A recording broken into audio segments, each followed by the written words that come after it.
Bienvenue dans Perfect Presse de ce samedi 18 mars. Tous les plaisirs est pour moi de vous savoir nombreux à suivre ces débats entre les professionnels des médias qui reviennent de nouveau, comme d'habitude, pour décortiquer les grandes questions d'actualité. À la une de cette émission, les dépôts de la loi ou de la proposition de loi Tchani, cette proposition de loi qui a pour intention de verrouiller l'accès à certaines fonctions étatiques. Une proposition de loi qui divise d'ailleurs au sein de l'opinion. Vous avez suivi la réaction de plusieurs ONG qui estiment que c'est une loi séparatiste et ségrégationniste. Entre-temps, de l'autre côté du pouvoir, c'est des acclamations.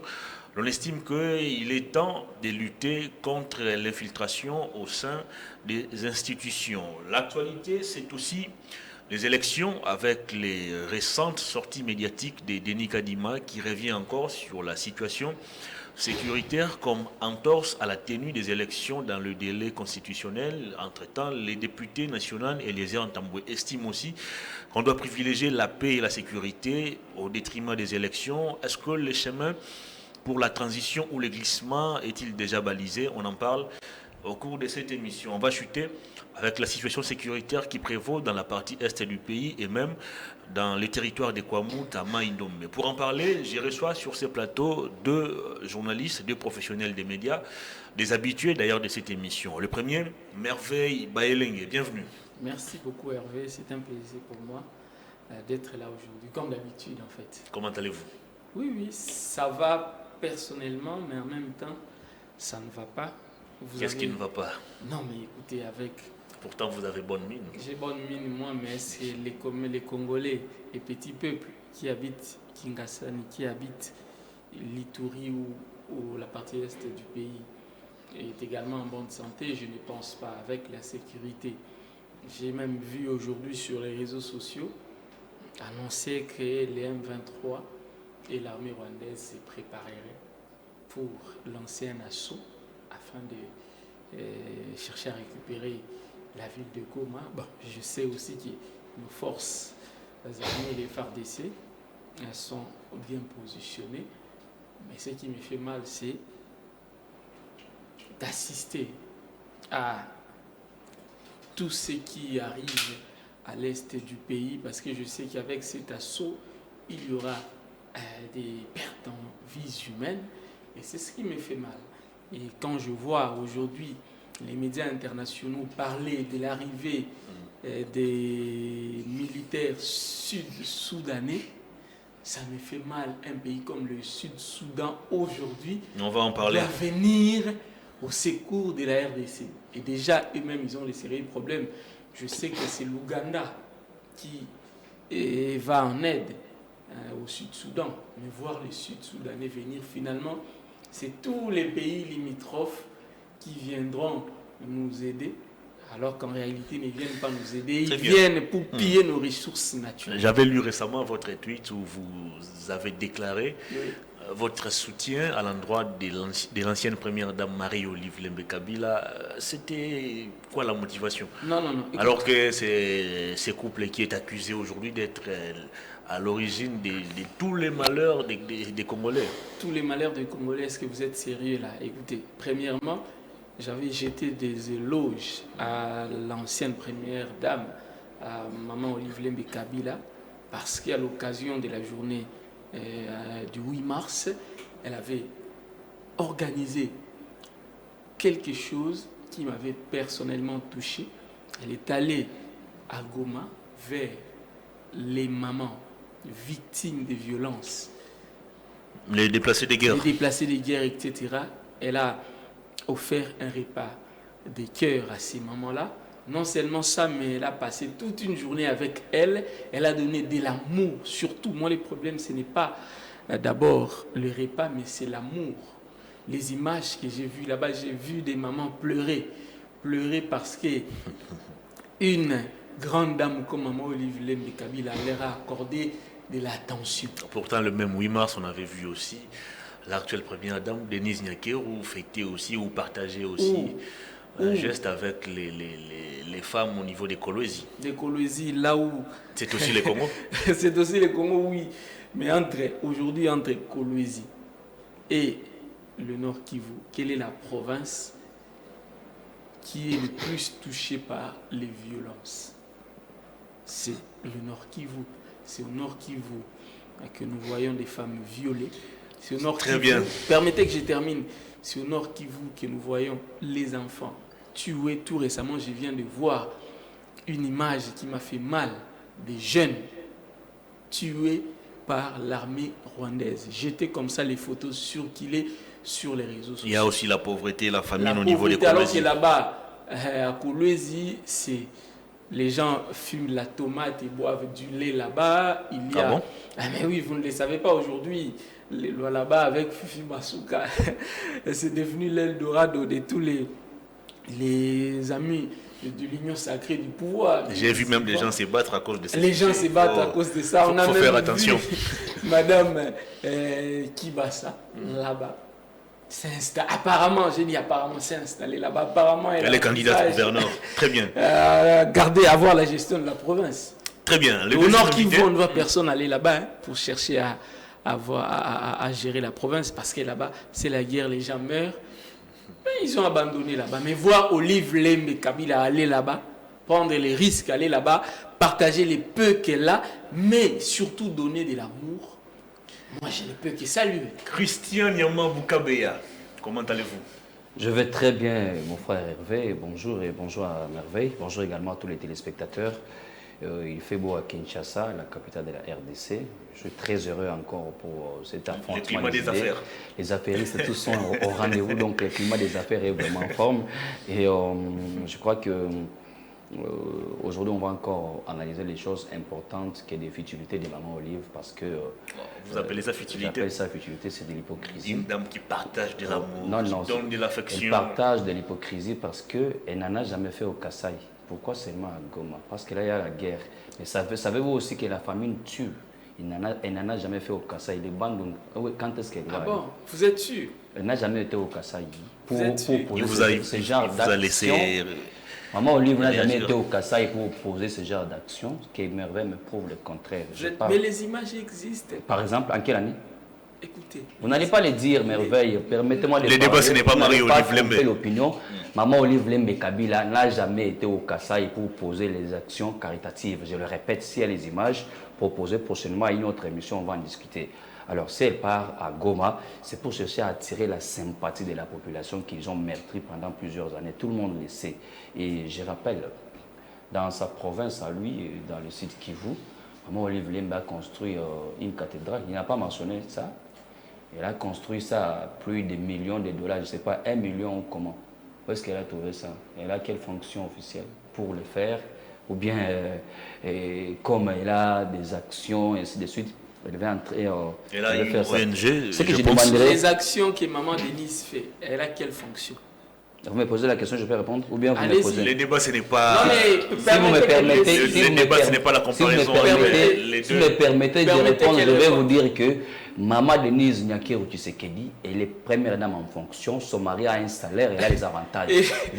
L'autre a quel avantage? Ne sais-tu Elle a- pas elle a que le une président équipe honoraire première, très bien. a aussi un Un salaire? salaire de 600 000 dollars, vous l'avez contesté, vous avez dit que c'est ce salaire. Damabo, Bah, Eleng, laisse-moi expliquer. il n'y a que aucune fonction vous- de première dame vous- dans la Bah, constitution. Eleng, vous RDC. avez dit que Joseph Kabila ne touche plus ces 600 000 dollars qu'il pouvait avoir la dîme pour donner à Maman Olive. Donc, laissez Nyakeru les avantages en tant que première dame.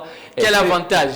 C'est écrit où dans la Pourquoi constitution vous êtes- qu'une première Pourquoi vous êtes dame... agité? Vous avez Non, parlé je vous pose la pendant question. 10 minutes. je C'est n'ai pas écrit compris. Non, non, où on dans va la parler- on va parler constitution? respecter- C'est écrit On va où? parler élection, cher Respectez quand Merveille. même. Le débat, ce n'était Hervé pas, qui nous a le invités. débat, ce n'était pas Celui qui pose Marie-Olive les Parce que Lembe vous ou Denis dites des Nyakeru choses qui ne Tshisekedi. sont pas Merveille, vraies, soyez Mais ce que calme, je c'est moi qui constate, parle. Christian a été C'est moi qui parle. J'étais silencieux tolérant. quand vous étiez en train de parler. J'étais alors. vraiment tolérant. Allez-y. Donc, Alors, c'est pour dire que tout ça, c'est pour chercher à attirer la sympathie de la population qu'ils ont maîtrisé pendant 18 ans. Et à ma place, si j'étais Merveille Bailengui ou d'autres communicateurs de Maman Olive, ouais, je lui dirais ceci. il n'est pas communicateur des Maman Olive. Il le fait de manière, il le fait de manière que vous comprenez Non, là. c'est- Il en a fait, il a pris, un Congolais il a qui est pris tombé plus sous ou le moins 5 charme de minutes. l'amour, de Il a fait l'affection plus ou moins 5 de la minutes pour première dame. communiquer positivement en faveur de Maman Olive Lembe Kabila que je respecte beaucoup. Et si j'étais à la place de Merveille Bailengui, qu'est-ce que je dirais à Maman Olive? Maman Olive, nous vous respectons beaucoup.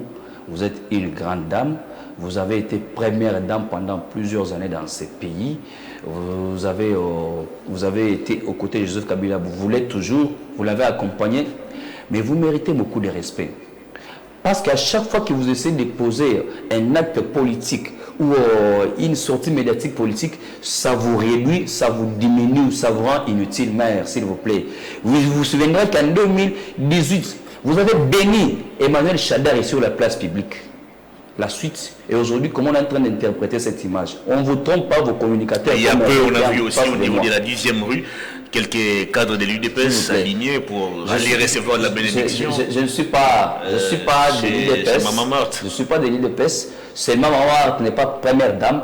Au moins, pour l'amour et le respect que j'ai pour Maman Olive Lembe, c'est pour cela que je demande à ce qu'elle évite ces choses-là. À chaque fois qu'elle fait des sorties médiatiques... Apparemment, elle est tentée ou attirée par la politique. Je le vois. C'est pour cela que je dis qu'elle cherche à attirer la sympathie de la population. Aussi, son mari, un monsieur silencieux, calme... Les recteurs de l'université voilà, de Cara. Il donne envie de s'inspirer, Joseph Kabila. Et tout ce que Maman Olive fait comme sortie. Je vous rappelle que Maman Denise s'est décidé de prendre en charge certains comédiens, soit tous les comédiens, pour leur prise en charge sanitaire gratuite. Avec quel argent? Me poser la question. Mais ne laissez pas parler pourquoi. On va parler. Mais seulement, il y a certaines des comédiennes qui n'ont pas voulu y aller parce que Maman Olive ne veut pas, elle veut que ces comédiennes-là lui appartiennent. Voilà pourquoi il faut vous demander qu'à chaque fois qu'elle part avec le comédien à Dubaï, c'est pour faire quoi? Est-ce qu'il y a des émissions, il y a des actions, il y a des gens à Dubaï pour lesquels il faut ramener les comédiens et les journalistes. Donc, beaucoup de respect. Les débats sur les deux dames et Claude, on va parler élection, cher Christian, vous avez... Non, on va plus revenir sur ça. Permettez-moi. On va plus revenir sur ça. Oui, je sais, mais... Sinon... Non, pas du tout. Donnez-moi juste une minute. Soyez agité encore. J'aimerais préciser quelque chose. Dans notre constitution, il n'y a pas de fonction première dame. Ça, c'est de 1. Si il doit me dire que Maman Denise Nyakero Tshisekedi utilise les salaires ou utiliserait les salaires de son mari pour poser les œuvres sociales. Son mari qui ne connaît pas son propre salaire. S'il vous plaît, ces œuvres sociales, sachez que Joseph Kabila a aussi été président de la République pendant 18 ans. Je termine. Non, c'est très important. Vous gardez la parole pour ces premiers thèmes de l'émission. Pendant 18 ans, donc, Joseph Kabila, en tout cas, il s'est enrichi, s'il était intelligent, il pouvait investir. Après avoir meurtri les pays. Et après, c'est Maman Olive qui vient se parler par même moment. Et de deux, qui ne sait pas que Maman Olive Lembe fait les chants? Il faut aller à Mwanda. Moi, je suis allé à Mwanda dans le cadre du congrès de l'UNPC. On a vu des plantations et des plantations de Maman Olive Lembe. Il faut aller à l'Est. Elle a été au Kasaï. Quand est-ce qu'elle a été au Kasaï? Maman Olive Lembe, il faut dire que c'est une femme qui a des sociétés. Très bien. Ça veut dire qu'elle peut émission consacrée à Olive Lembe, à Madame Olive Lembe. Ça c'est un, mais de deux. Madame Lekio, s'il vous plaît. Mais de deux, il faut savoir que lorsqu'on a une ONG, on peut bénéficier. Je voudrais rappeler que il faut savoir que lorsqu'on a une ONG, on peut bénéficier du financement, et voilà pourquoi, comme elle le fait Maman Denise Nyakero avec l'argent dans le cadre de sa fondation, dans le cadre de sa fondation. Votre message est passé. On parle d'élection. On parle d'élection, s'il vous plaît, cher Christian. Vous gardez la parole pour ces premiers thèmes. Élection dans les délais, est-ce que c'est encore possible compte tenu de toutes ces déclarations qui fusent de partout, et du côté de la CENI, et du côté de la classe politique, et du côté de l'opposition? Est-ce que vous pensez qu'à ce jour, c'est encore possible d'avoir les élections dans les délais? Je ne pense pas. Je ne pense pas. Écoutez, il faut aller sur le terrain. Actuellement, nous sommes à l'étape de l'identification et de l'enrôlement des électeurs. Regardez ce qui se passe sur le terrain. De l'amateurisme pur et simple. On le voit aujourd'hui, c'est devenu un jeu de ping-pong entre Corneille Nangaa et Denis Kadima. Mais écoutez, Corneille Nangaa a raison de se plaindre. Pourquoi? Non, mais est-ce que vous voyez les images? Moi, je vois des gens s'enrôler à la maison, avec des machines de la CENI à la maison. Il y a des coins où vous n'avez qu'une seule machine pour toute une ville. On a vu, j'ai vu à travers les images militant et un cadre de l'UDPS en train de se plaindre, avec un Monnier en train de se plaindre que dans la ville où il se trouve, il n'y a qu'une seule machine pour tous les électeurs.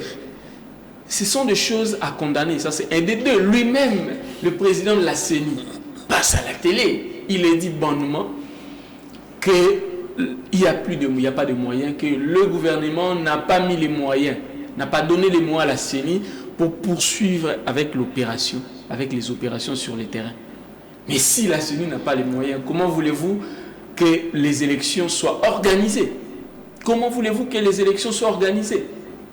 Écoutez, moi je sais qu'au vu de la réalité sur le terrain, il est difficile, voire impossible, d'organiser les élections dans les délais.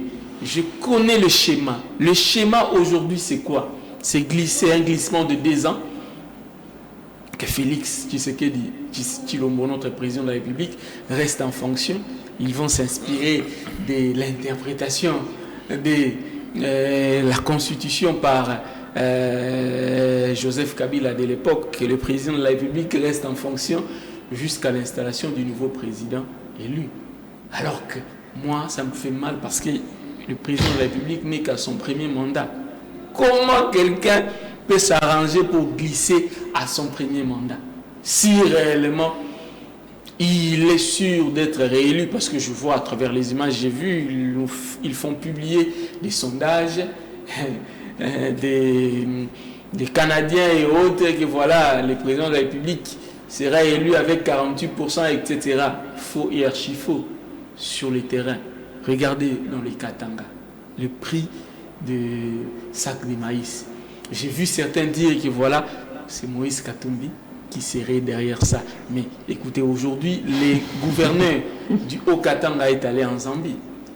J'ai vu un média zambien publié pour dire que la province doit apurer ses dettes. Ça veut dire que la responsabilité revient à la province. La responsabilité revient à la province. Avec tout ça, pensez-vous vraiment que la population va accepter de renouveler le mandat au président de la République? Voilà pourquoi ils ont de très bonnes raisons de vouloir le glissement. Qui ne sait pas qu'il y a des émissaires partout, chez Joseph Kabila, chez Moïse Katumbi, chez Martin Fayulu, pour accepter les glissements? Qui ne le sait pas?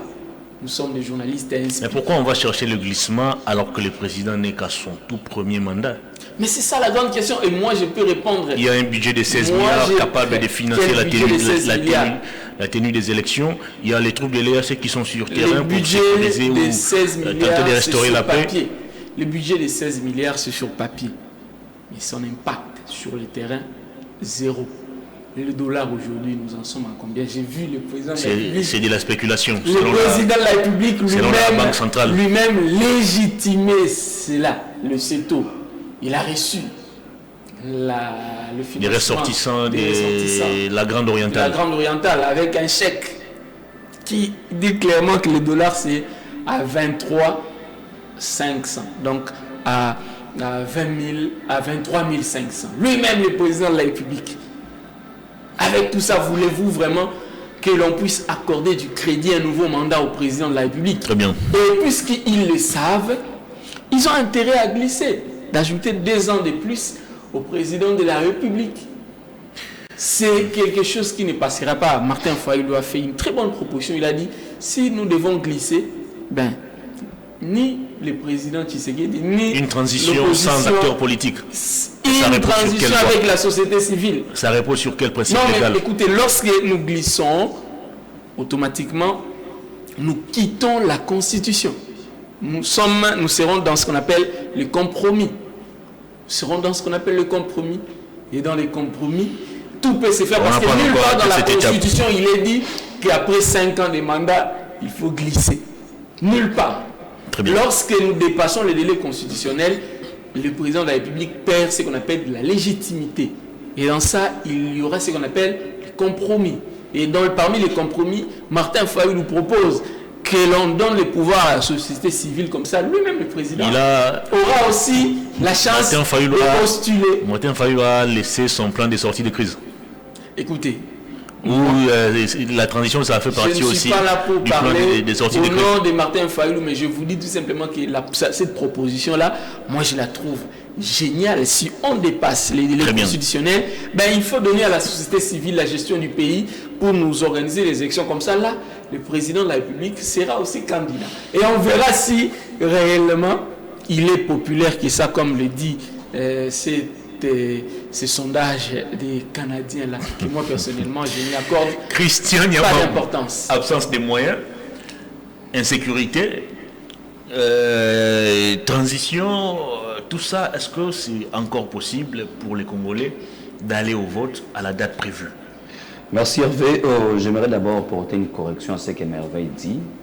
Les taux de dollars officiels à la banque, c'est 20 030 francs pour 10 dollars. Si on te donne 10 dollars tout de suite là, je dis que, tu vas les changer à combien? Je dis ceci, je me répète.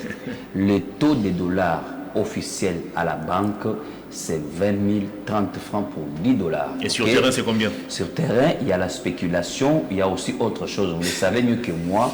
Et la Banque centrale du Congo. Et comment l'État n'arrive pas à régulariser? La Banque centrale du Congo s'est réunie avec l'association des cambistes au niveau national. Ça fait combien de jours déjà?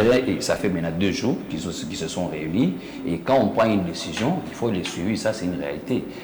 Dire que le chef de l'État a brandi un chèque de 23 000 dollars, c'est un mensonge. Je n'ai pas parlé des 23 000, j'ai parlé de la caution, voilà. Mais avec mention. Non, parce que cette caution, on a écrit en dollars, 100 000 dollars. Non, ce n'est pas écrit en dollars. Mais les images existent, c'est écrit en francs congolais. J'ai les images. Tu as peut-être vu le titre d'un article. Je dis ceci. Tu as peut-être vu le titre d'un article. J'ai les images, j'ai les chèques, j'ai la photo du président avec les notables de la Grande Orientale avec 100 000 dollars. C'est écrit 100 000 dollars. C'est écrit en dollars américains. Évitez de mentir quand vous venez devant. Je reviens. L'élection. Ne m'amourez pas. Évitez de mentir, s'il vous plaît. Donc, c'est 100 000 dollars. C'est écrit en francs congolais. S'il vous plaît, cher Merveille. Je vous respecte. Pourquoi vous n'êtes pas calme? Allez-y. Pourquoi vous êtes évoluez, cher Christian. C'est les communicateurs. Élection, et vous êtes absence qui? des moyens, et vous êtes qui? Insécurité. Je suis Yamam, journaliste. Ah là là, vous êtes communicateur de l'Union sacrée. S'il vous plaît, cher Merveille. Au moins, vous êtes communicateur de Katou, tout le monde s'il l'a vous plaît. découvert ici. Non, il ne faut pas tromper l'opinion. Absence des moyens pour la... Si. Les élections sont prévues le 20 décembre 2028. 2023 plutôt. Heureusement qu'il vient de révéler la vérité. C'est la fin du deuxième. Monsieur, vous venez de le dire vous-même en 2028. C'est ça votre plan. 2028. Comme tu l'as dit, j'accepte. C'est ça votre plan. En parlant, le lapsus peut arriver. C'est ça votre plan. S'il vous plaît, cher Merveille. Les élections sont prévues. Je me pose correction parce qu'en parlant, ça peut arriver. Les élections sont prévues. En 2028. Le 20 décembre 2023. Et nous sommes au mois de mars. Ça, ce sont les analyses que Maëlène porte sur le plateau. À ce que je sache, la CENI n'a jamais dit qu'il y aura report des élections. Jusqu'à ce jour. Jusqu'aujourd'hui, on n'est pas encore le 20 décembre 2023 pour parler du glissement. Donc, tout ce qu'ils font là, ce sont les idées personnelles, les analyses personnelles. Vous dites que Tshisekedi n'a pas un mandat, n'a pas un bilan à défendre, oui. Mais allez aux élections pour le battre, simplement. Acceptons que le 20 décembre 2023 est lié. S'il n'y a pas élection, vous allez parler de glissement. Lorsque vous parlez du sondage que ce serait fabriqué par les officines du pouvoir en place, mais Bercy en a fait. Bercy pour Olivier Kamitat, c'est pour Katumbi, son mentor. Non, il n'est pas son mentor. Je le répète, je connais. Il est journaliste. Je connais mon gars. Il est journaliste. On se connaît très bien. Il est journaliste. S'il vous plaît. Il est journaliste. S'il vous plaît, je connais mon gars. Ok? Il me connaît, on se connaît. Il fait des affirmations gratuites. On se connaît très bien. Il affirme des choses. Je peux le prouver. Avant la fin de l'émission, je vais le prouver. Oui, je vais le prouver. Donc, dire que les sondages là seraient faits par un truc du pouvoir en place, mais Bercy le fait, Bercy d'Olivier Kamitat. Mais Christian Yamam, il y a peu, l'UDPS tenait mordicus à la tenue des élections dans le délai en dépit de l'insécurité, en dépit de l'insuffisance des moyens que Matata Ponyo avait brandi à l'époque. Mais là, actuellement, on n'arrive plus à comprendre. La même UDPS au pouvoir veut se servir de l'insécurité comme prétexte pour ne pas aller aux élections. Alors qu'il y a une jurisprudence. Quand est-ce que l'UDPS s'est déjà prononcé pour dire qu'on ne va pas aller aux élections en 2023?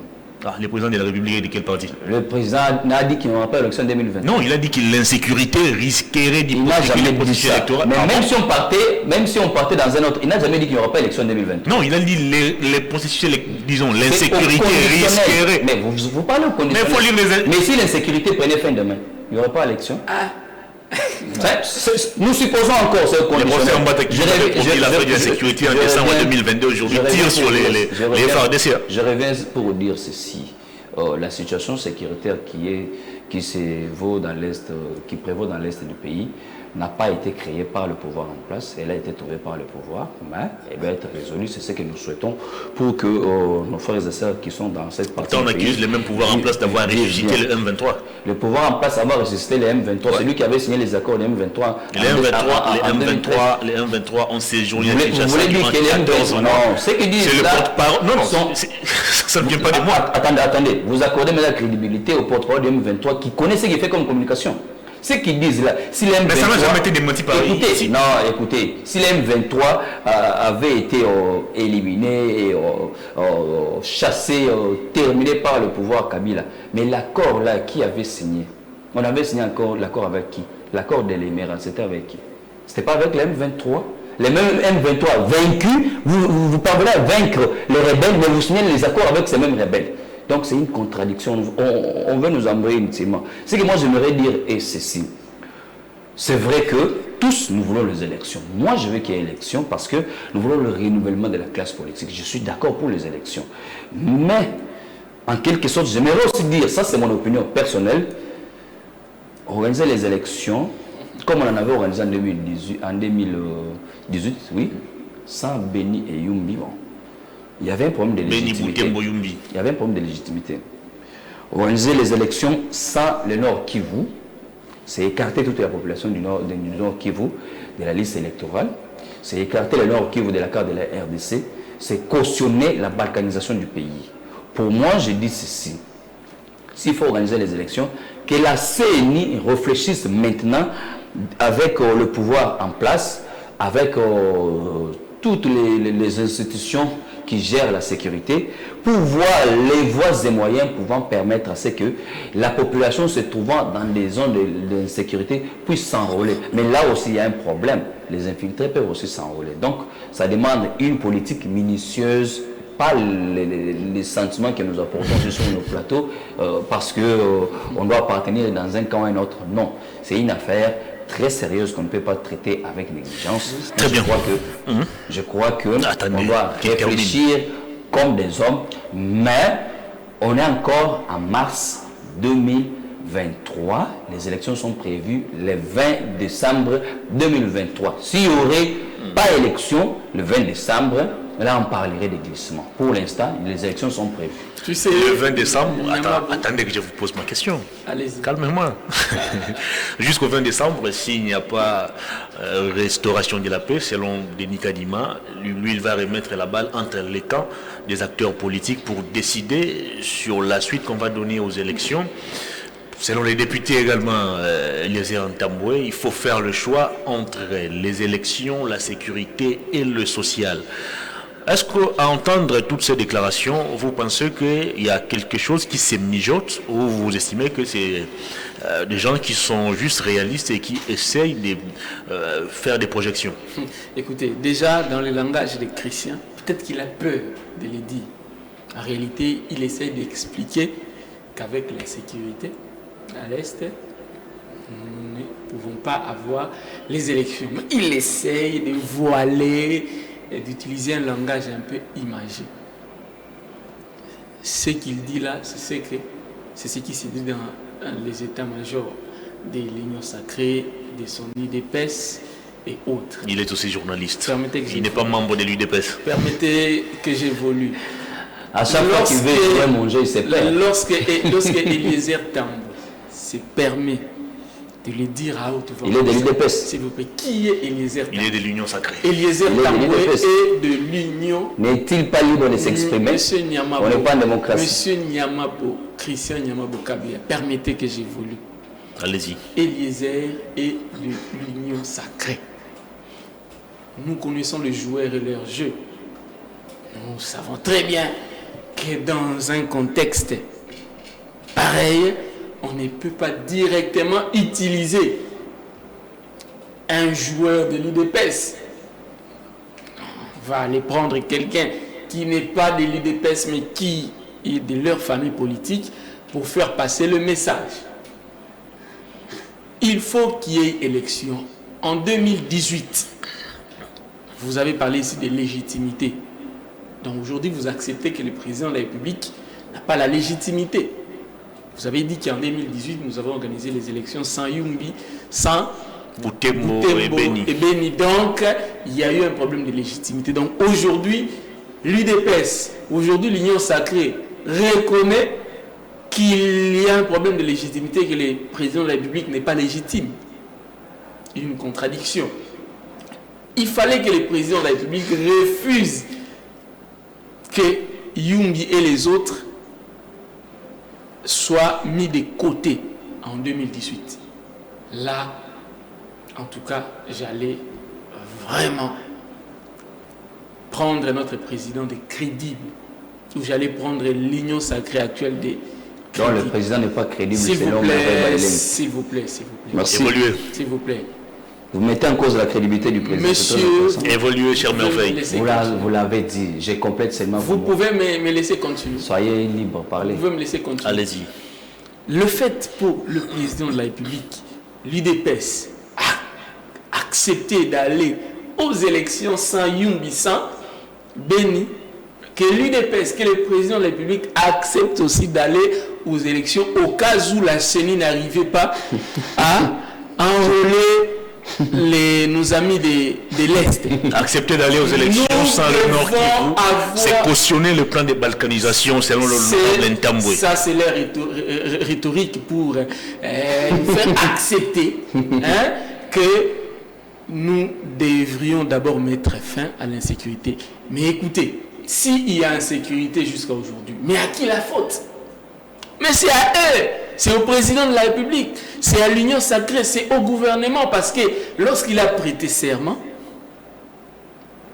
il a promis d'assurer l'intégrité territoriale, d'assurer la sécurité des Congolais et de leurs biens. Mais aujourd'hui, nous avons l'insécurité là-bas. Et aussi, il dit que voilà, le président de la République a trouvé l'insécurité. Mais monsieur Nyamabo, avez-vous oublié que lorsque Kabila, Joseph Kabila, a quitté les pouvoirs, l'M23 n'existait plus comme mouvement rebelle? Ah bon? L'avez-vous oublié? Avez-vous oublié que lorsque le président de la République est venu au pouvoir, il a dit qu'il a trouvé une armée bien organisée, Structurée.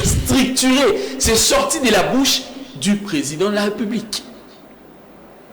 Quand il arrive au pouvoir, il perd le contrôle. Les M23 revient en force. Les territoires de notre pays occupés. Lorsque Joseph Kabila a fait la remise-reprise avec le président de la République, le Congo avait encore tous ces territoires. J'ai bien dit tous ces territoires.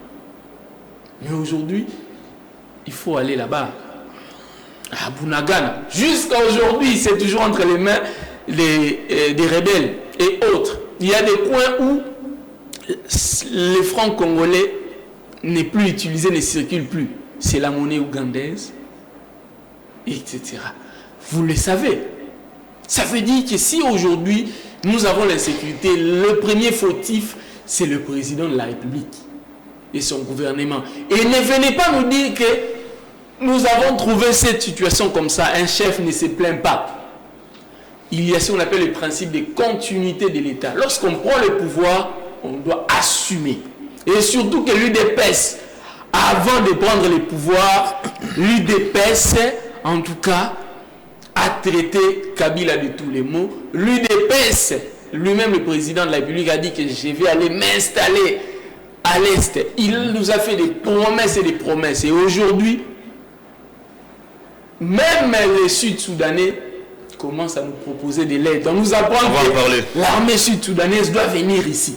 Alors qu'eux-mêmes n'arrivent pas à régler leurs propres problèmes là-bas. Aujourd'hui, le Sud-Soudan, c'est le pays le moins développé de l'Afrique. Mais le Sud-Soudan doit venir nous aider aussi. Apparemment, c'est toutes les armées africaines qui vont venir ici au Congo, finalement. Nous sommes incapables d'assurer la sécurité et l'intégrité territoriale de notre pays. Il faut avouer que c'est un échec. Voilà pourquoi il faut qu'il y ait élection pour un changement à la tête de l'État afin de permettre... Qu'est-ce qui vous garantit que cette fois on aura des bonnes élections? Est-ce qu'on ne risque pas encore de redire plus tard compromis à l'africain, arrangement à l'africain, surtout qu'aujourd'hui Noël Tchani c'est plein, on doit lui rembourser ses 100 000 $. Écoutez, il n'y a pas eu élection en 2018 selon lui. Mon problème est le suivant. Le président de la République, le gouvernement de la RDC doit donner les moyens à la CENI pour nous organiser les élections dans les délais. S'il y a insécurité, le président de la République, le gouvernement doit se rassurer pour nous remettre de l'ordre à l'Est. Avant décembre, avant qu'il y ait les élections. C'est leur devoir. S'ils ne les font pas, ils ont échoué, ils doivent démissionner. C'est ça le principe. Il n'y a pas de magie à faire. Nous devons avoir les élections dans les délais. S'il n'y a pas d'élection, il doit y avoir une transition sans Monsieur Félix Antoine comme l'UDPS a dit en 2016 que transition sans Kabila. Le monsieur me rejoint avant qu'il finisse sa phrase. Je t'avais dit qu'il va se contrer. Calme-moi. C'est toi qui l'as dit. Il vient ici de le dire. Ce que je disais avant lui, je lui ai dit que arrivons en décembre 2023, s'il n'y aura pas élection, on parlerait de glissement. Nous sommes encore en mars. Et au moins, il sait que, je vous l'ai dit, la CENI pourra avoir les moyens, l'insécurité pourra se terminer, il y aura élection en 2020. Pas pourra, doit prendre fin. Carton jaune, carton rouge en 2016. Il y a des gens qui ont été même calcinés aussi avec de l'UDPS. Par leur pouvoir, à cause des élections. De Kabila, oui. Non, lui, il est journaliste. Non, il est kabiliste. Non, il est journaliste. Non, écoutez, quand tu défends Katumbi, quand tu es kabiliste, tu le sais. Écoutez, je suis katumbiste. Oui, tu es kabiliste d'abord, et après tu deviens katumbiste, tu as des parole libre. Ça, c'est clair. Tu es en train de faire les éloges au pouvoir de Joseph Kabila, votre pouvoir. Tu oublies que le M23 là a toujours existé et les accords ont été signés avec le pouvoir de Kabila, votre pouvoir. Carton jaune, c'est toi qui es perdu. Carton rouge, dialogue des... Comment il s'appelle encore? Kodjo, dialogue de la Senko. Des gens sont morts à cause des élections. Et finalement, on a eu des élections de 2018. 2023, c'est déjà l'année électorale. Il y a des voix qui s'élèvent pour annoncer déjà la transition. Il y aurait des tractations entre les camps Tshisekedi et Kabila pour baliser le chemin afin d'obtenir une transition. Vous, comme analyste, qu'est-ce qui peut motiver à ce jour la mise en place d'une transition alors qu'il y a la CENI qui est déjà en place, il y a des institutions en place? Qu'est-ce qui peut motiver à ce jour l'idée de mettre en place une transition telle que racontée par Martin Fayoulou, Moïse Katumbi et consorts? Hervé, ne restez pas dans les imaginations de Baïlengue, parce que pas des choses qui lui viennent en tête. Mais ça ne vient pas de lui. Fayoulou a parlé de la transition. Ça vient de lui, parce qu'il dit qu'il ne peut pas engager Fayoulou, ça vient de lui. Mais je suis en train de parler. Vous n'avez pas suivi Fayoulou lors de la marche? Non, écoutez, je ne veux pas que tu dises que Baïlengue communique pour Fayoulou, parce qu'il a dit qu'il parle pour lui-même. Analysez. Il n'a pas été mandaté par Martin Fayoulou ici. Je vais dire ceci. En rapport avec ce que M. Baïlengue raconte sur ce plateau, ce sont des imaginations. Dire que voilà, qu'il y aurait des pourparlers. Vous voyez, c'est vrai que nous sommes journalistes. Par moment, il faut être clair et direct, qui rester dans les conditionnels pour dire que non, je n'avais pas confirmé Il y aurait, j'avais parlé au conditionnel, il y aurait des rencontres entre les émissaires de Tshisekedi, avec ceux de Kingakati, avec ceux de Kachoub et son fief, avec ceux de Fadenhouse. Tout ça, ce sont des spéculations, ce sont des choses imaginaires. En réalité, la CENI est en train de s'organiser pour les élections. On doit donner les moyens à la CENI pour les organiser. En 2023, il y aura élection. Jusqu'à maintenant, les élections sont prévues et confirmées en 2023. Jusqu'au moment où nous parlons au cours de cette émission, la CENI ne s'est jamais prononcée sur un potentiel glissement, un probable glissement. Les élections sont prévues en 2023. Encore, j'ai aimé la question que tu as posée à M. Bayelengue, pour savoir s'il y aurait élection. Qu'est-ce qui leur garantit que ces élections seraient crédibles? Parce que juste après, il viendra encore dire que voilà, nous le savions bien, les choses ont été boutiquées, les choses ont été préparées. Moi, je lui dis avec son camp que... Non, il n'a pas de camp. Laissez-le parler, qu'il parle. Ok, avec son opinion. Il a une opinion. Je dis à M. Bayelengue avec son opinion de se préparer aux élections de 2023. Parce que vous risquerez de vous embrayer pour attendre ce fameux dialogue, cette fameuse transition, au moment où vous serez surpris qu'on convoque le corps électoral. À ce moment-là, vous allez dire que non, ces élections sont bâclées, sont préparées d'avance pour que tel ou tel autre puisse arracher la victoire. Préparez-vous avec votre opinion, hein, parce que vous n'avez pas de camp politique. Préparez-vous avec votre opinion aux élections de 2023. Si vous estimez, comme vous l'avez dit, que Tshisekedi n'a pas de bilan à défendre, allez le battre, hein, dans les urnes. Il ne faut pas attendre la transition, ne rêvez pas la transition, rêvez les élections. Il y aura élection en 2023 parce que jusqu'à preuve du contraire, la CENI est d'accord pour l'organisation des élections. Les ministères des Finances doivent financer, parce que vous n'allez pas dire que tout ce que la CENI utilise comme moyen aujourd'hui, on n'a rien donné jusqu'alors à la CENI comme moyen. Non, mais ça fait 6 mois que la CENI n'a plus reçu des fonds. Écoutez, je rentre d'ailleurs dans cette polémique entre Kadima et Corneille Nangaa. Mais qui dit vrai, qui dit faux? D'ailleurs, lorsque Denis Kadima nous revient aussi avec Didi Manara que Corneille Nangaa aurait laissé les dettes. Vous voyez tout ça? Et le même Nangaa qui a laissé les dettes devient donneur de leçons. Il a laissé le bâtiment de la CENI dans un état de délabrement total. Et pour réfectionner les bâtiments, les moyens devraient venir. Vous voyez, est-ce que Nangaa n'était-il pas financé à l'époque? Donc, c'est vraiment un faux débat pour distraire l'opinion. Moi, je demande à l'opinion de Bayelengue et lui-même de se préparer pour les élections de 2023 avec son candidat qui est déjà connu officiellement. Il y aura élection. Si son candidat sera fort, il va remporter. Il n'y a pas de problème. C'est en démocratie. Mais pourquoi on veut se servir aujourd'hui de l'insécurité comme prétexte non, on ne se glisser. sert pas de l'insécurité comme prétexte pour glisser, comme le prétend l'opinion de Merveille Bayelengue. L'insécurité, c'est une réalité que nous sommes en train de vivre, mon frère. On ne peut pas se voiler la face. Le pays est dans l'insécurité. Non, mais sous la même insécurité, on a vu certains pays africains tenir des élections. C'est ce que j'ai dit. Jusqu'à preuve du contraire, la CENI n'a pas dit qu'elle ne va pas organiser les élections à cause de l'insécurité. Elle n'a jamais dit. Mais la CENI parle aujourd'hui le langage de la politique. Non. Le langage des politiciens. Écoutez.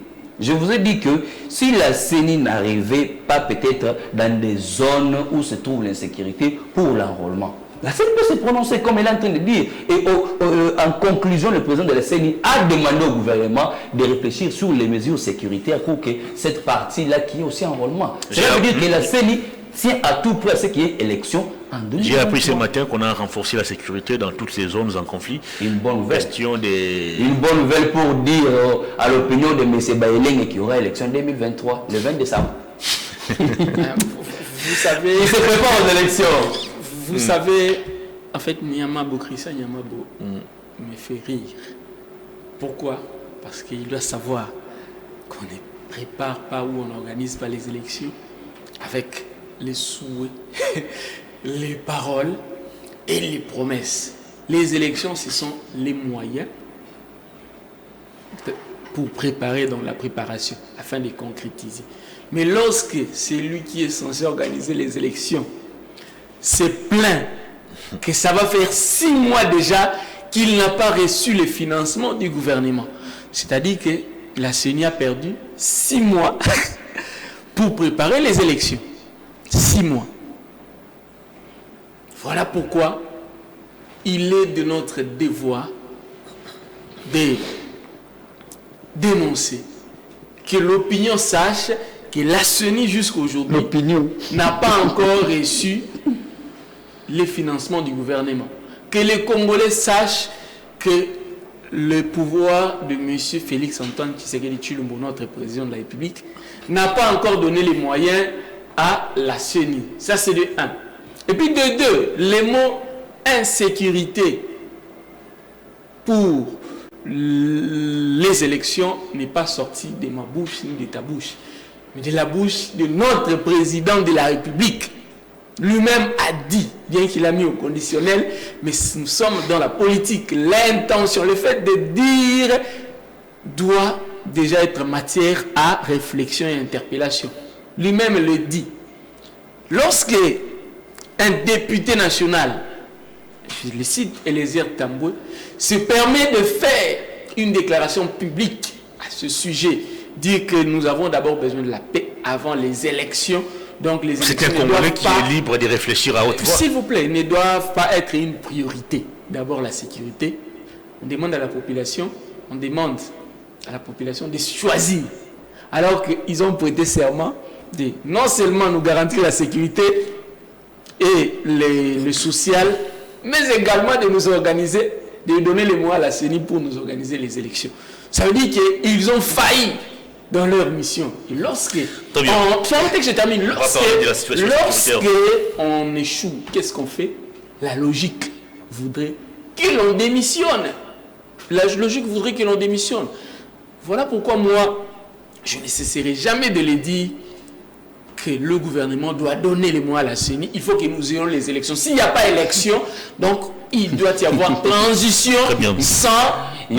Félix Antoine Tshisekedi Tshilombo. Il y aura élection en 2023. Tant mieux, c'est ce que nous souhaitons. L'opinion de Baïleng se prépare. C'est ce que nous souhaitons. C'est ce que nous souhaitons.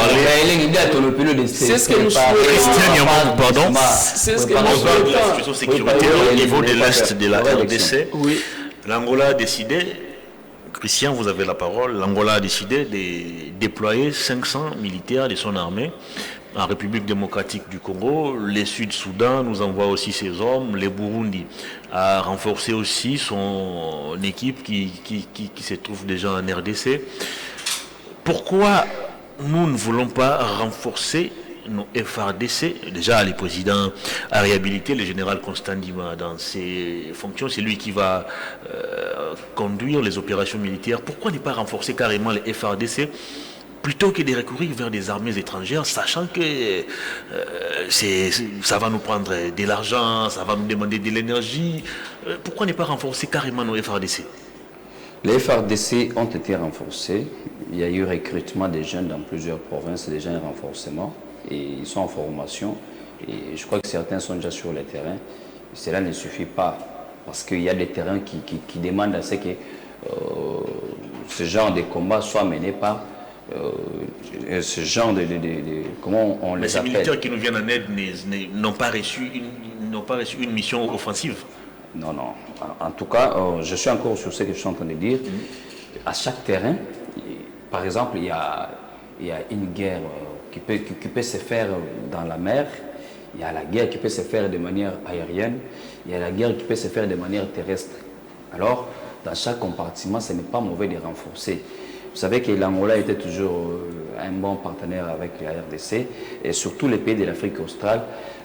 Il vous souviendra qu'en 1998, les Zimbabwe étaient venus au secours de la RDC. Ce n'est pas une nouveauté que l'on vienne nous renforcer. Joseph Kabila avait, plutôt Laurent Désiré Kabila avait renforcé l'effectif avec les Zimbabwéens, même si au finish c'est l'AMIBA qui avait payé les efforts de guerre jusqu'à tomber en faillite. Si on ne le sait pas, beaucoup de carrés miniers de l'AMIBA ont été cédés au Zimbabwe à l'époque.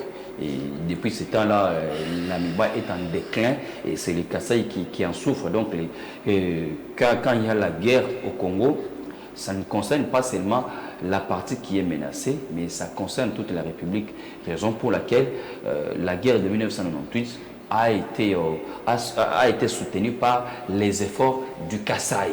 Les Kasaï qui ne connaissaient pas la guerre, particulièrement, mais au moins, on a utilisé l'AMIBA pour payer les efforts de la guerre en soutenant les Zimbabwe. Donc, je me dis, l'armée angolaise venir en RDC, d'ailleurs, c'est ce que moi j'ai toujours souhaité avec l'Afrique australe. Et il y a vraiment beaucoup de franchises qui nos amis de l'EAC qui ne m'inspirent pas personnellement. Je vous ai toujours dit qu'à chaque fois que nous avons des analyses, quand c'est bon, je soutiens, quand ce n'est pas bon, je dénonce. Les amis de l'EAC, moi, ils ne m'inspirent pas confiance. Ils continuent de venir. Le Burundi a ajouté encore un contingent. Au moins le fait qu'on ait pensé à l'Angola, c'est-à-dire qu'on ne fait pas confiance à ces gens. Mais 500 militaires seulement. Et puis ils ne viennent pas pour combattre, c'est pour sécuriser les zones de campement des M23. Sécuriser, tout doit commencer d'abord par là, parce que même le président français, lorsqu'il était ici, il n'a pas tergiversé de parler de ce qui s'est passé en Angola par rapport à la situation sécuritaire de l'Est de la RDC. Quoi de plus normal que l'Angola, dont João Lourenço fait partie des médiateurs, puisse venir au secours des FARDC ou de la République démocratique du Congo. Donc ce n'est pas à négliger et c'est à féliciter. Je crois que tous ces efforts ne sont pas déployés en vain, c'est pour trouver la paix, la sécurité dans l'Est de la RDC et sur l'ensemble du territoire national pour qu'il y ait élection en 2023 et que l'opinion des Baïling se prépare pour voter, parce que cette fois-là, il y aurait la paix et on va voter. Et je crois que ce n'est pas une initiative à rejeter et on doit soutenir, mais entre-temps, comme je l'ai dit, il ne faut pas dénigrer notre armée.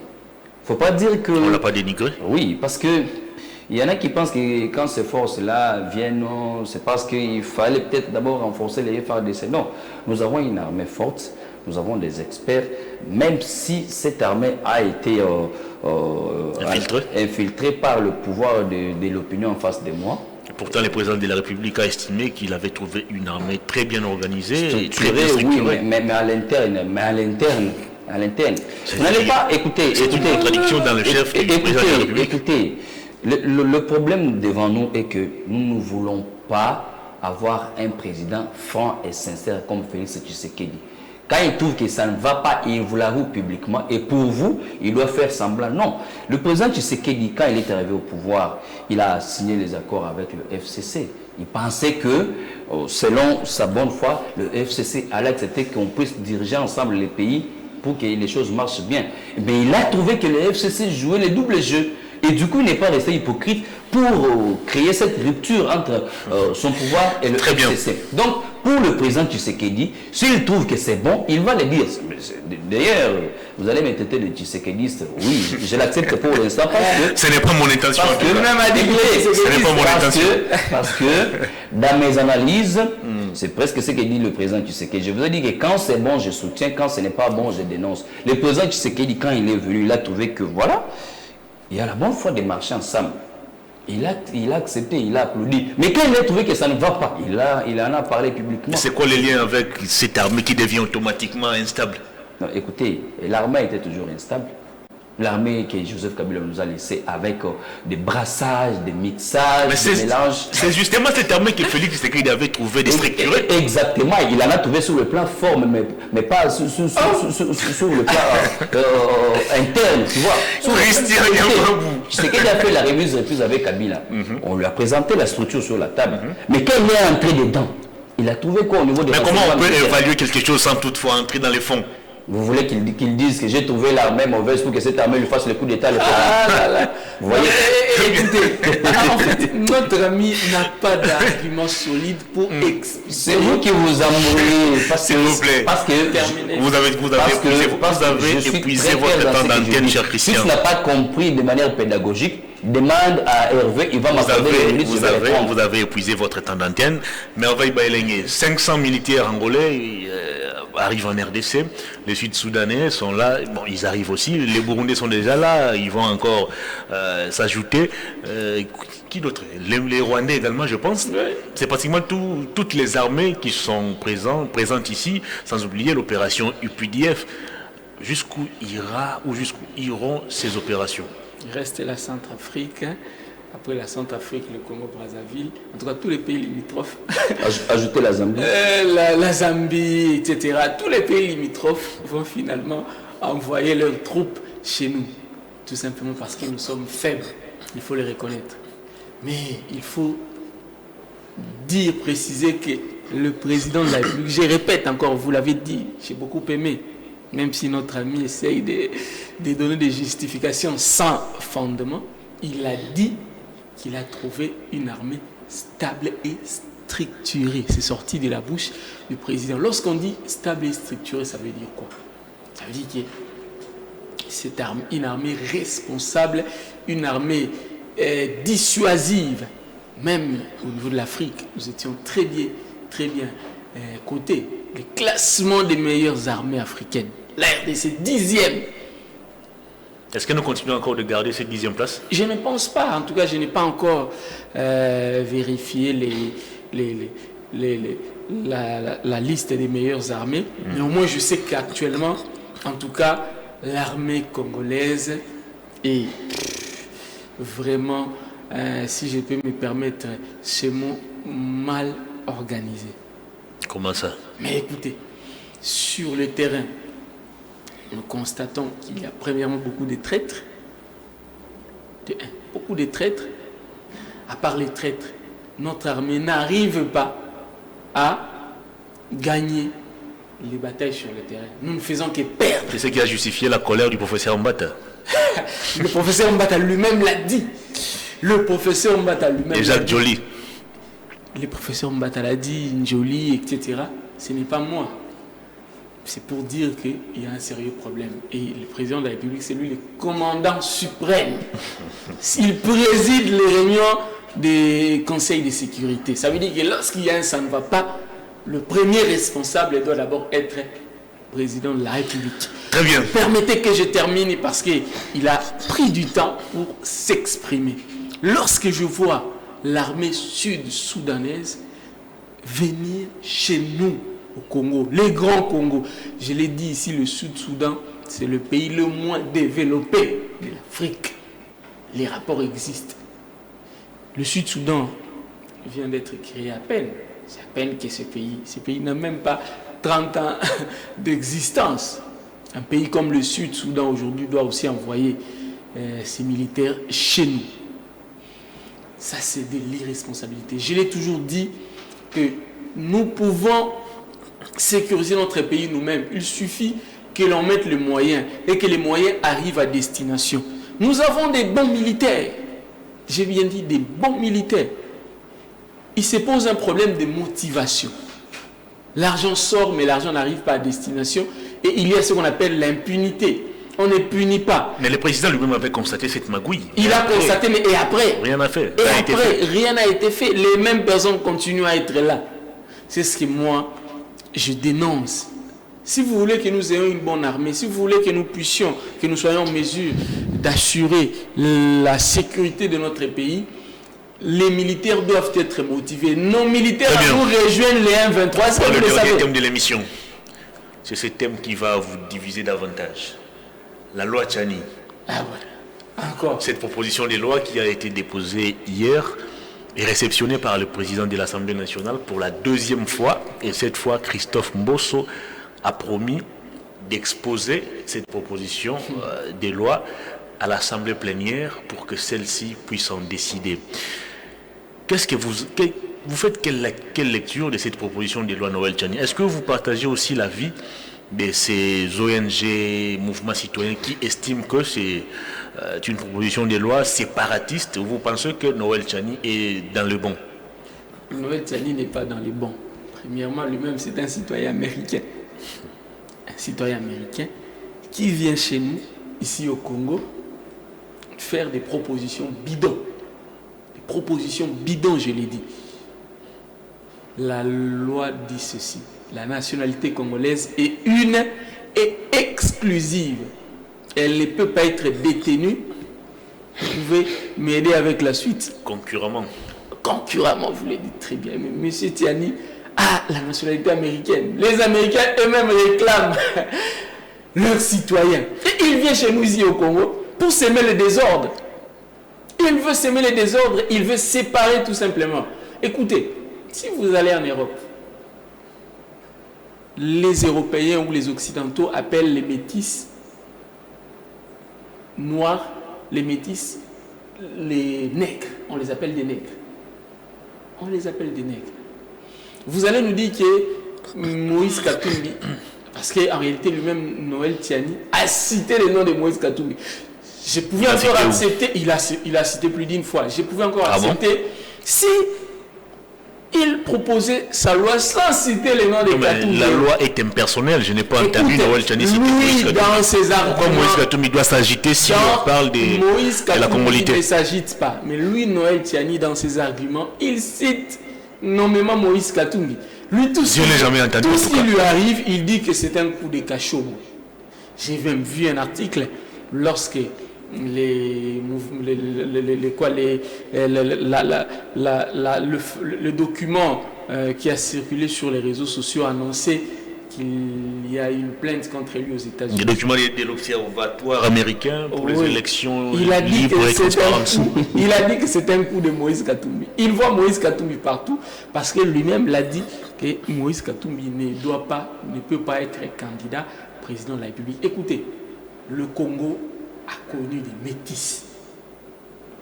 Kengo Adondo. Est-ce que Noël Tiani connaît les origines de Kengo Adondo?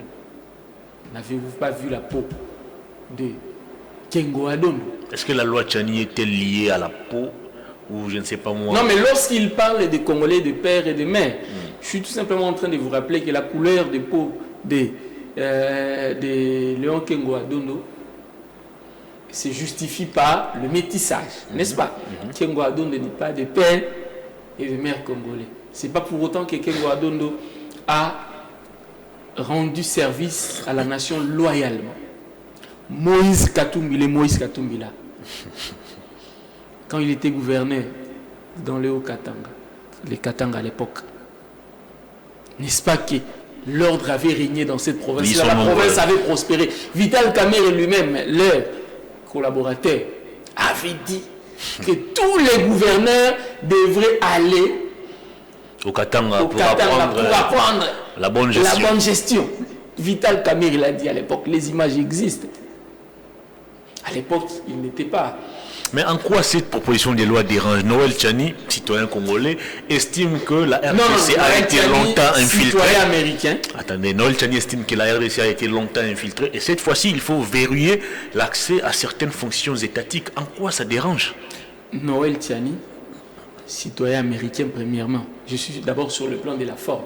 Noël Tiani, citoyen américain, ne peut pas venir dans notre pays proposer une loi. Il faut qu'il laisse les citoyens congolais, permettez que je termine, les citoyens congolais proposer les lois pour leur pays. Ça, c'est un. Et puis de deux, le Congo, c'est un pays qui n'accepte pas la division. Le Congo, c'est un pays qui n'accepte pas la division, je l'ai dit. Et une telle proposition, en fait, vient s'aimer de la division parce que nous avons des Congolais qui sont des mères congolaises et des pères étrangers, ou des pères congolais et des mères étrangères. Ce n'est pas pour autant qu'ils sont moins congolais que vous et moi. Vous n'avez pas le droit de leur exclure de la gestion du pays. Et lui, il veut proposer ça c'est un. Et puis de deux, aujourd'hui, le pouvoir est arrivé à bout. Le pouvoir a constaté qu'ils ont échoué dans tous leurs coups. Le dernier coup, peut-être cette fameuse proposition de loi Tiani. Voilà pourquoi encore cette proposition de loi sauvera ou sauverait-elle le pouvoir? Écoutez, vous partiez écarter qu'un candidat comme Moïse Katumbi. Mais pourquoi voyez-vous Moïse Katumbi comme principale cible de cette loi? Parmi les candidats qui se sont prononcés ouvertement, il y a Moïse Katumbi, qui est des mères congolaises, mais des pères étrangers qui ne le savent pas. Mais le fait d'être né par un parent congolais vous donne la nationalité et le droit dans ce pays. Alors, qui il est lui, Noël Tchani pour Non, venir... mais avant de passer la parole à Christian, mais vous savez qu'aux États-Unis, vous pouvez être né d'un père et d'une mère américains, mais le simple fait d'être né en dehors du territoire américain, ça vous exclut automatiquement de briguer la fonction Moïse Katumbi est né en dehors du territoire congolais. Non, je parle de la Constitution américaine. Mais c'est ça justement, la Constitution américaine n'a pas exclu les 50% américains, mais plutôt ceux qui ne sont pas nés sur les territoires. C'est-à-dire on doit aussi parler d'une loi ségrégationniste. Écoutez, chaque contexte a ses réalités. Très bien. Vous comprenez? Mais permettez que je termine. Chaque contexte a ses réalités. Et les réalités congolaises ne sont pas les réalités américaines. Ne sont pas les réalités américaines et ne permettent pas qu'une telle loi soit sur la table. Parce que déjà, regardez le pays comment il est. Regardez le pays comment il est. Divisé. Qui ne sait pas que le pays est divisé? Qui ne le sait pas? Ah bon? Eh bien oui, vous ne le savez pas. Depuis Kabila le père, avec les RCD et autres, avec les mouvements rebelles et autres, le pays a toujours été divisé. Pourtant, on présente Kabila comme l'homme qui a réuni les Congolais. Oui, mais il a réuni, il a trouvé un pays. Écoutez, ça c'est une réalité. C'est un secret de polichinelle que Kabila a trouvé un pays divisé. Je l'ai dit ici que et puis il a réuni. Très bien, vous avez épuisé votre il a réunifié le pays et nous devons lui accorder ce mérite-là. Mais mon problème n'est pas d'abord à ce niveau-là. Mon problème c'est au niveau des propositions séparatistes. Et ça ne doit pas venir d'un citoyen américain. Je ne peux pas l'accepter.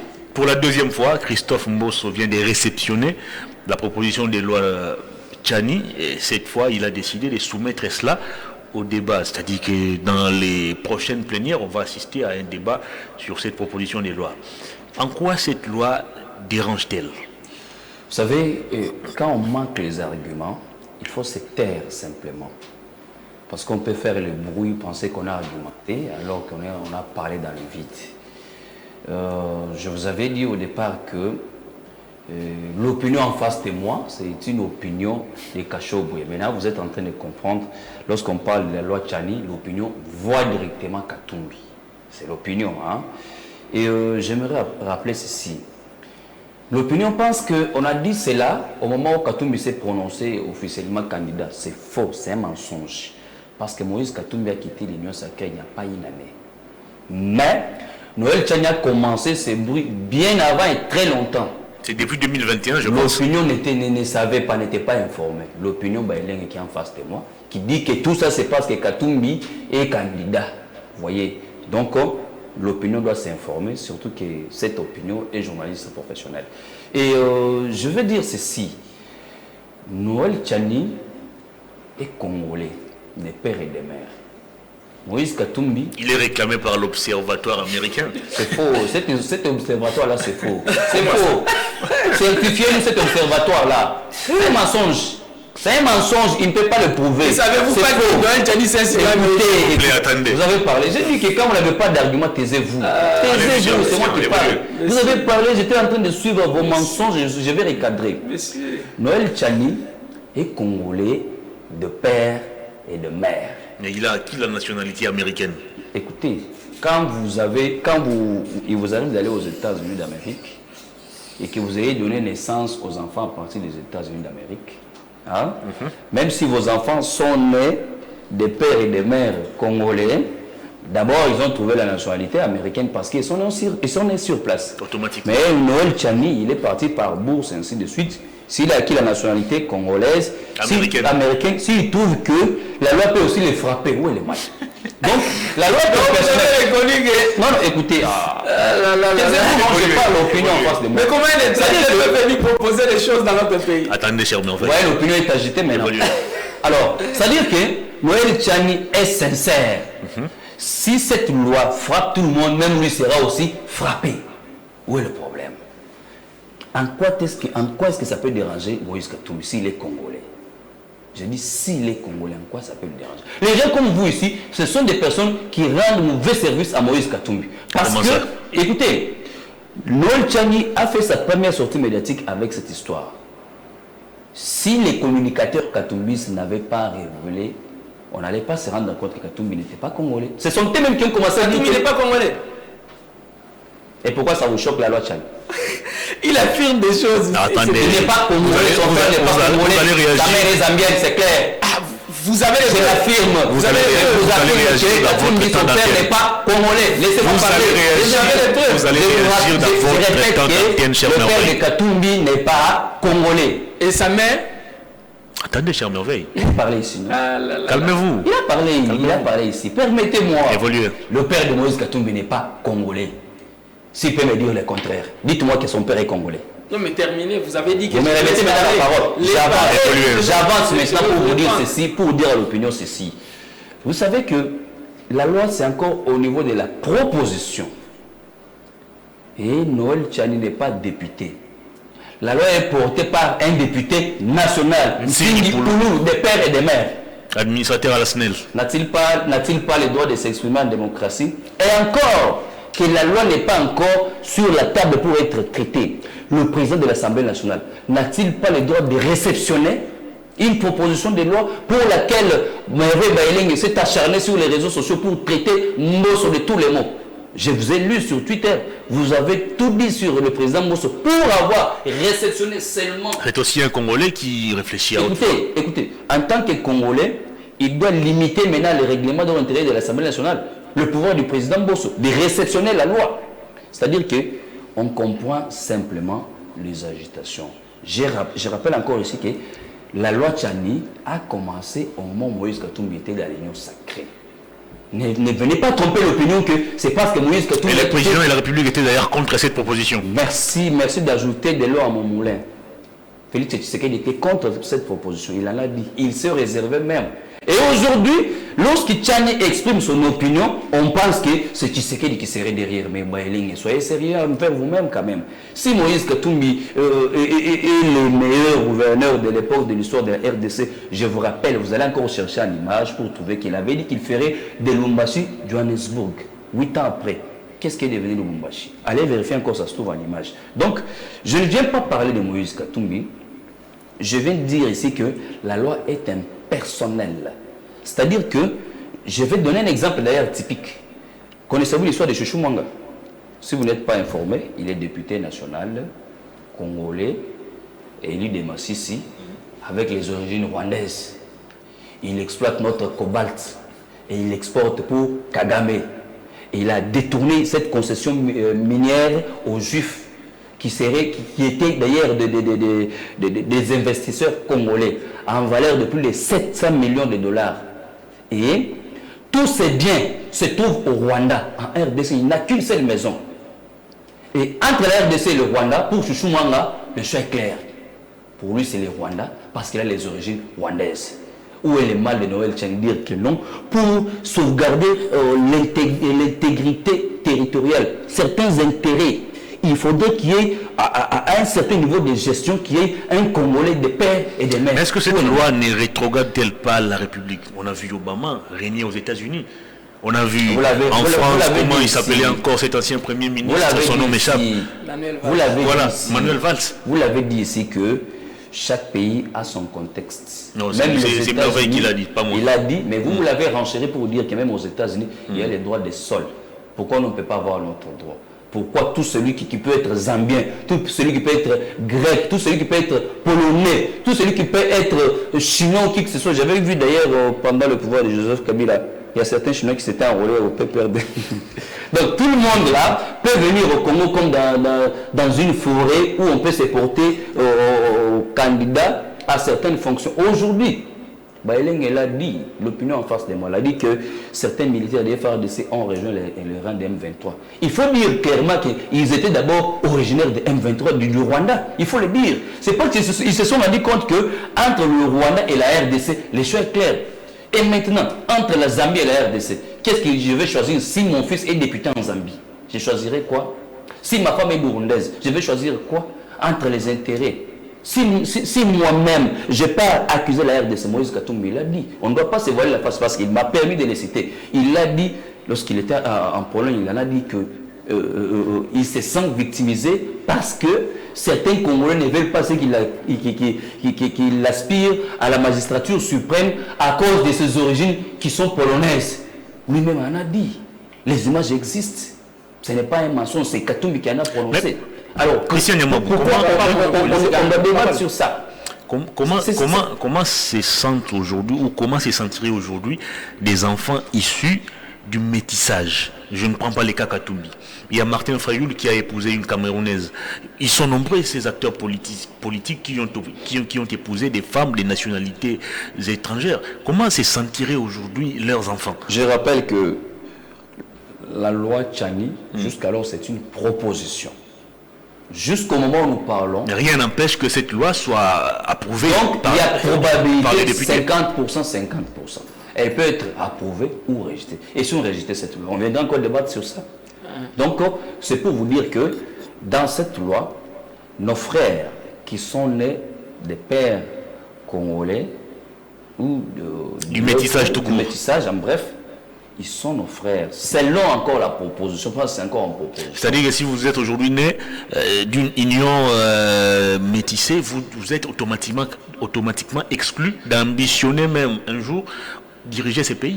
Au cas où la loi Tchani serait votée, vous serez obligé de travailler au niveau du pays, mais avec certaines limites. Vous êtes limité à faire ça. Vous n'êtes pas limité à faire cela parce qu'il y a des pays aussi, s'il faut même intégrer la police, vous devez remplir certaines conditions. La police simplement. Mais ce n'est pas ici au Congo prétendre accéder même à la magistrature suprême alors que vous n'êtes pas originaire du Congo. Regardez les contextes que nous avons par rapport à la guerre de l'Est ici. Supposons qu'on ait un président dont le père serait rwandais et une mère congolaise. Quel serait le choix? Le pays serait balkanisé très longtemps. Vous savez, il faut qu'il accepte qu'il est sur ce plateau. Il est en train de défendre la proposition, la fameuse... Il est libre de le faire. Oui, il est libre, c'est ce que j'ai dit. Il est libre. Mais au moins qu'il accepte qu'il est en train de défendre cette fameuse proposition. Encore, je suis étonné de voir quelqu'un qui se réclame être journaliste. Il est journaliste, il ne se réclame pas. Des affirmations gratuites. Il se permet de dire, ici sur ce plateau, que Moïse Katumbi est des mères zambiennes et des pères polonais juifs. Oui, je l'ai dit. Je vais demander à notre ami sur ce plateau. Je l'ai dit, je l'affirme. Après l'émission, il a un mur Facebook ou partout qu'il prouve, s'il peut prouver, ou si on venait ici, on lui demandait de prouver, s'il peut prouver que la mère de Moïse Katumbi, c'est une Zambienne. Il ne sera pas en mesure de prouver. Tout ça, c'est un discours. Quand vous manquez à... Attendez, vous avez parlé, monsieur. Taisez-vous quand vous n'avez rien à dire. Calmez-vous, c'est Merveille qui a la parole. Quand vous manquez quoi dire, Merci beaucoup. Qu'il le dise. Ici, il sait que tout ce qu'il fait là, c'est ce qu'on appelle du populisme. C'est ce qu'on appelle du populisme parce que le Congo ici n'a jamais séparé ses dignes fils.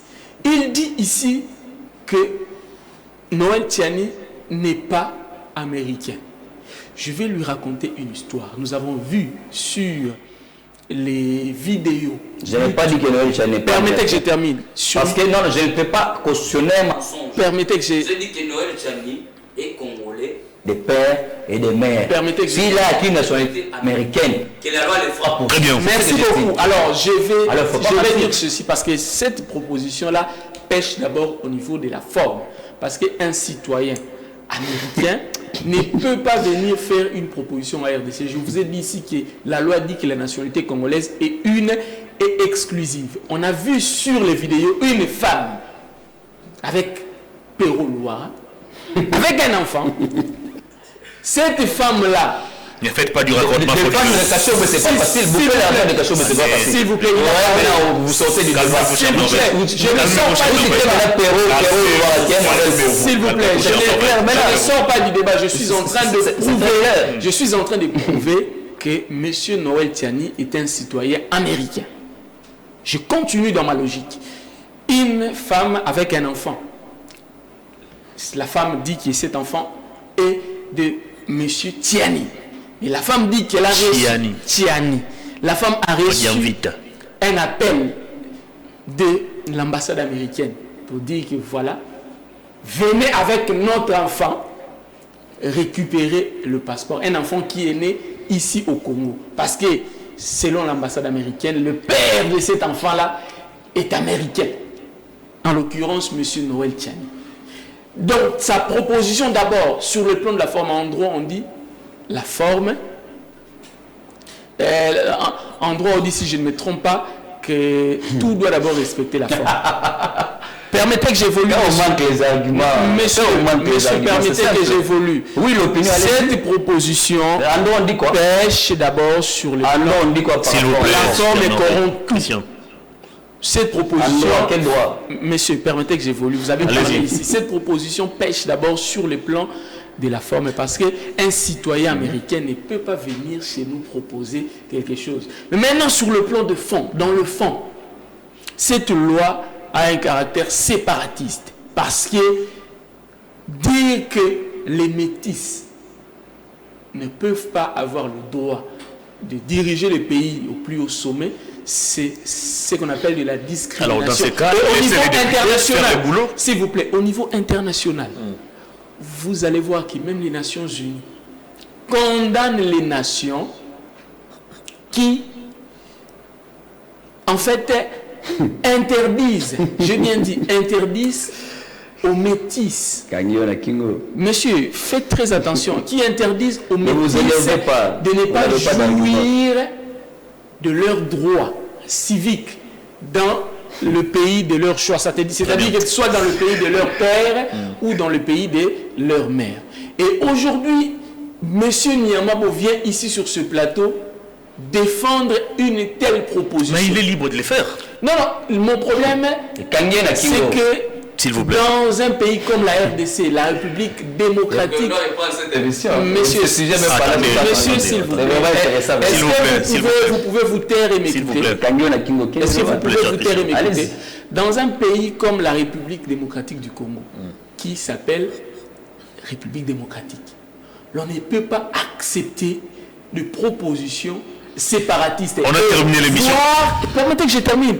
Et voir qu'un monsieur proche de l'union sacrée de Félix, de monsieur Félix Antoine Tshisekedi,